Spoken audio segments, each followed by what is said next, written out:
Hello વિદ્યાર્થી મિત્રો, આપ સૌનું આપણી આ યુટ્યુબ ચેનલ પર હાર્દિક સ્વાગત છે. આજે હું લઈને આવી છું ધોરણ 6 વિષય ગુજરાતી પાઠ 15 ₹2 સ્વાધ્યાયન પોથીમાંથી ભાગ 5નું સંપૂર્ણ સોલ્યુશન. તો ચાલો આપણે આગળ વધીએ. પરંતુ તે પહેલાં જો તમે આપણી આ યુટ્યુબ ચેનલને લાઈક, શેર અને સબસ્ક્રાઈબ ન કરી હોય તો જરૂરથી કરજો. પ્રશ્ન 1. ઉદાહરણ મુજબના શબ્દો અને તેના અર્થ લખો. તો ઉદાહરણ જોઈએ. આગગાડી, આગથી ચાલતી ગાડી. ત્યારબાદ પહેલું ઘોડાગાડી, ઘોડા દ્વારા ખેંચાતી ગાડી. બીજું બળદગાડી, બળદ દ્વારા ખેંચાતી ગાડી. ત્રીજું ઊંટગાડી, ઊંટ દ્વારા ખેંચાતી ગાડી. ચોથું રેલગાડી, રેલ પાટા પર ચાલતી ગાડી. અને પાંચમું મોટરગાડી, મોટરથી ચાલતી ગાડી. પ્રશ્ન 2. શબ્દ સમૂહ માટે એક શબ્દ લખો. પહેલું ગરીબ પર દયા કરનાર, દીનદયાળુ. બીજું મુસાફરી કે કામના સ્થળે સાથે લીધેલું ખાવાનું, ભાથું. ત્રીજું એક જાતનું રંગીન કે ભાતીગળ પાથરણું, શેતરંજી. ચોથું કપડાં સીવનાર વ્યક્તિ, દરજી. પાંચમું પાણીનું માટલું કે વાસણ મૂકવાની જગ્યા, પાણીયારું. પ્રશ્ન 3. કોણ બોલે છે તે લખો. પહેલું વિધાન દરેક જણ ₹2 લાવજો. કોણ કહે છે? મોટા બહેન કહે છે. ત્યારબાદ બીજું કેમ બેટા આજે મોડું પડી ગયું છે? બા બોલે છે. ત્રીજું હશે ઉજાણીમાં નહીં જવાય તો શું થયું? આનંદી કહે છે. ચોથું નક્કી આ નોટ ભગવાને જ મૂકી હશે, આનંદી કહે છે. પાંચમું તું સાચું બોલી એનું ઇનામ, ડૉક્ટરબાઈ કહે છે. પ્રશ્ન 4.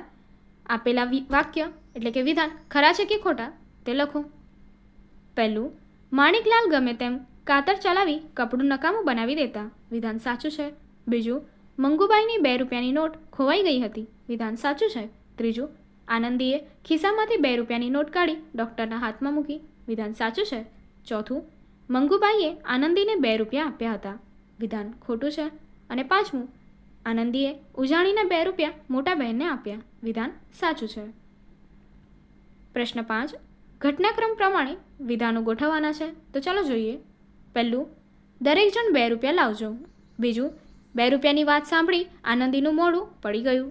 ત્રીજું હવે ઉજાણીમાં નહીં જવાય તો શું થયું? ચોથું સવારે ઉઠીને તે પોતાના બા સાથે દવાખાને ગઈ.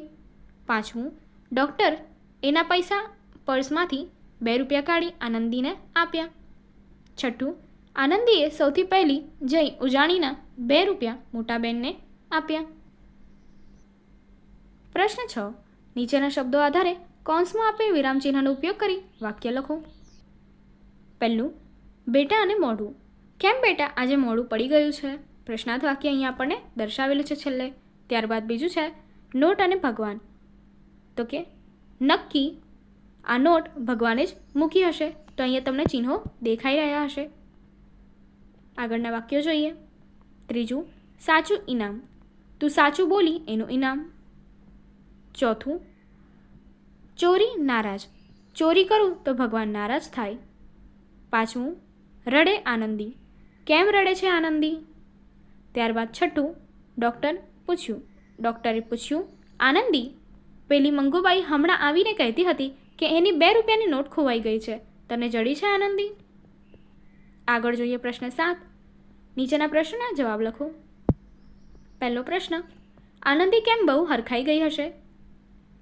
જવાબ આનંદી બહુ હરખાઈ ગઈ હતી કારણ કે તે કદી આગગાડીમાં જ બેઠી ન હતી. બીજો પ્રશ્ન આનંદીના પિતા વિશે 2-3 વાક્ય લખો. આનંદીના પિતાજી ધંધે દરજી હતા, પણ તેમનું મગજ અસ્થિર થઈ ગયું હતું, જે છેક ગાડાની ઇસ્પતાલમાં મૂકવા જેવા ન હતા, પણ આખો દિવસ કામ વગરનું બબડાટ કર્યા કરતા.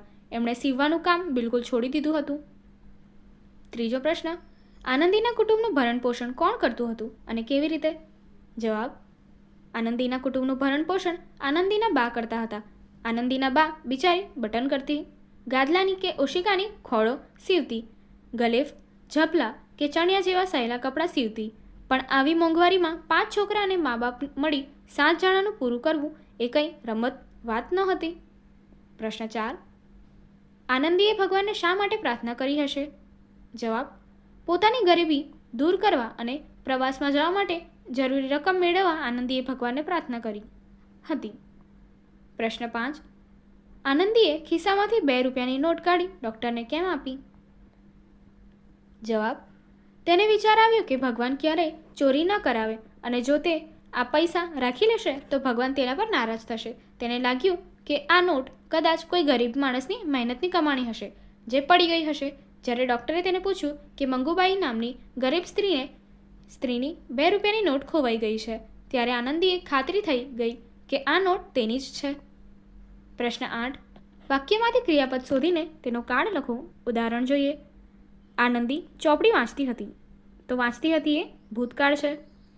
પહેલું, પંખો ફરે છે. ફરે છે એ વર્તમાનકાળ છે. બીજું, નયન દોડતો હતો.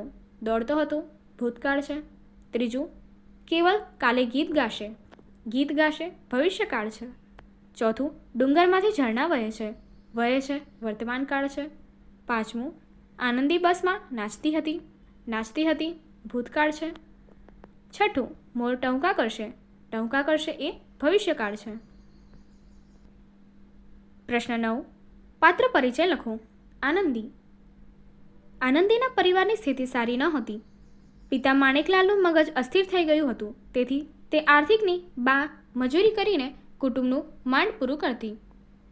પર્યટનમાં જવા માટે આનંદી 2 રૂપિયા ભરી શકે એમ નહોતી. સ્ત્રી ડૉક્ટરના દવાખાને કામ કરતા ખુરશી નીચેથી તેને 2 રૂપિયાની નોટ મળતા તે રાજી થઈ ગઈ. પણ પાછી તેના મગજમાં ગળમથલ ચાલી. ભગવાને નોટ મોકલી એમ હું કહું છું, પણ ખરેખર તો એ કોઈની જ પડી ગઈ હશે. ડૉક્ટરની હોય તો કદાચ કોઈ ગરીબ ગુરબાની પરાણે એકઠી કરેલી પૂંજીમાંની નોટ પણ હોય. મારાથી કેમ લેવાય? ચોરી કરીને ઉજાણી એ જવાય ખરું? ચોરી કરું તો ભગવાન જરૂર નારાજ થાય. પ્રશ્ન 10. તમારા યાદગાર પ્રવાસ વિશે 8 થી 10 વાક્યોમાં તેનું વર્ણન કરો. ગયા વર્ષે અમારી શાળામાંથી સૌરાષ્ટ્રના પ્રવાસનું આયોજન કરવામાં આવ્યું હતું, જે મારો અત્યાર સુધીનો સૌથી યાદગાર પ્રવાસ રહ્યો. અમે વહેલી સવારે બસમાં જૂનાગઢ પહોંચ્યા હતા. જૂનાગઢમાં પ્રવેશતાની સાથે જ ભવ્ય ગિરનાર પર્વત દેખાયો, જે આકાશ સાથે વાતો કરતો હોય તેવું લાગતું હતું. અમે સવારે વહેલા ગિરનારના પગથિયે ચડવાનું શરૂ કર્યું અને પ્રકૃતિના સુંદર દ્રશ્યો જોયા. ત્યારબાદ અમે ઉપરકોટનો કિલ્લો, અડીકડીની વાવ અને નવધણ કૂવો જોયો, જે આપણી જૂની શિલ્પકલાનો અદ્ભુત નમૂનો છે. શક્કરબાગ પ્રાણી સંગ્રહાલયમાં એશિયાટિક સિંહને નજીકથી જોવાનો મારો અનુભવ ખૂબ જ રોમાંચક રહ્યો હતો. પ્રવાસ દરમિયાન અમે મિત્રો સાથે મળીને ગીતો ગાયા, નાસ્તો કર્યો અને રાત્રે કેમ્પ ફાયરનો આનંદ માણ્યો. આ પ્રવાસથી મને ઐતિહાસિક સ્થળોની માહિતી મળી અને મિત્રો સાથે હળવાશની પળો વિતાવવા મળી. ખરેખર આ પ્રવાસની યાદો મારા હૃદયમાં હંમેશા તાજી રહેશે. આગળની એક્ટિવિટી જોવા માટે અહીંયા પેલી એન્ડ સ્ક્રીન પર ક્લિક કરો. Thank you.